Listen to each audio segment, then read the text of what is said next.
Halo semua, kembali lagi di Wardaya College Online Learning. Di sini dengan saya Analis, kita akan membahas tentang hipotesis de Broglie. Oke, pada sebelumnya kita sudah membahas tentang efek Compton, di mana di situ kita mengetahui bahwa atau memperlakukan bahwa suatu gelombang elektromagnetik itu dapat berperilaku sebagai partikel ya, ketika berinteraksi dengan materi. Nah, di sini untuk de Broglie itu mengatakan bahwa suatu elektron atau partikel lain, ya pokoknya partikel gitu ya, partikel itu bisa berperilaku sebagai gelombang gitu, sebagai gelombang.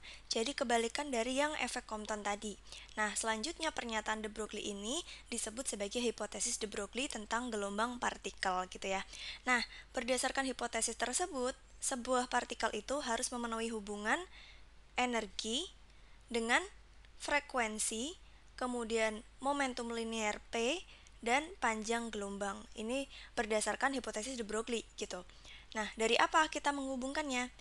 Yang pertama dari teori Einstein ya. Dari teori Einstein, kita tuh tahu kalau energi suatu materi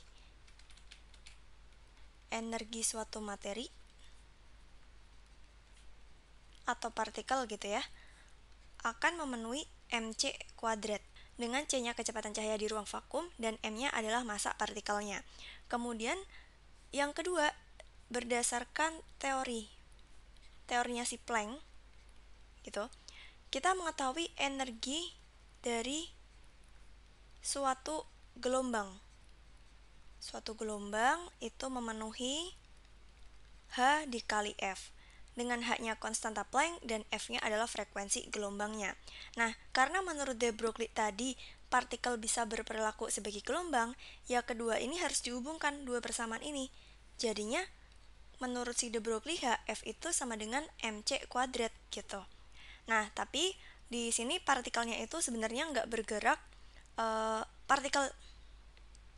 Nah, tapi di sini partikel yang sebenarnya itu tidak bergerak dengan kecepatan cahaya c gitu, tapi dengan kecepatan yang kurang dari kecepatan cahaya. Nah, makanya untuk berdasarkan de Broglie ini, untuk kecepatannya kita bakal ubah menjadi v biar lebih umum gitu. Nah, jadinya diubah menjadi mv kuadrat. Oke? Nah, frekuensi dari suatu gelombang sendiri itu sama dengan apa? Sama dengan kecepatan gelombangnya, kecepatan rambatnya dibagi dengan panjang gelombang nih. Nah, jadi ini bisa kita tulis ulang menjadi Hv per lambda sama dengan mv kuadrat. Di sini untuk v-nya bisa kita coret 1 ya. Nih, kuadratnya hilang. Jika kita hitung, akan kita dapatkan hasilnya itu H per lambda sama dengan mv. Yang selanjutnya bisa kita tuliskan bahwa lambda panjang gelombang itu sama dengan H dibagi mv, kayak gitu.